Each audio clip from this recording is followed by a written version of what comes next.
And when Hezekiah saw that Sennacherib was coming and that he was determined to fight against Jerusalem, he took counsel with his princes and his mighty men to stop the waters of the springs which were outside the city, and they did help him.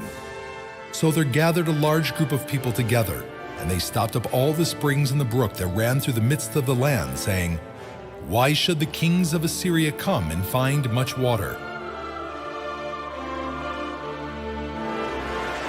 We are now at the Gihon spring.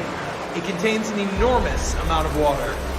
Prior to Hezekiah's rule, all this water flowed outside the city through irrigation channels to the fields of the people and to the king's gardens. When he prepared Jerusalem for the Assyrian siege, Hezekiah worried that the mighty army of Assyria would camp outside the city walls, gaining access to the city's water source. He decided to prevent their use of the water by blocking and sealing the springs outside the city, including the Gihon spring. He diverted the spring's water into an underground tunnel which had been quarried into the heart of the mountain. Two groups of masons worked towards each other from both sides and met in the middle of the tunnel.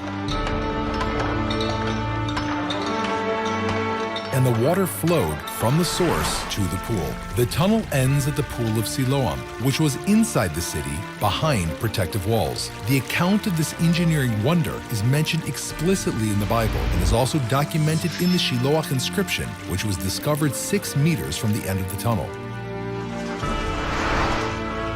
This is a copy of the inscription written in ancient Hebrew letters.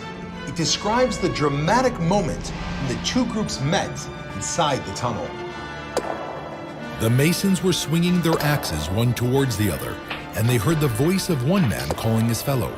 And on the day of the tunneling, the masons bore through, one man towards his fellow, axe upon axe, and the water flowed from the source to the pool for 1,200 cubits.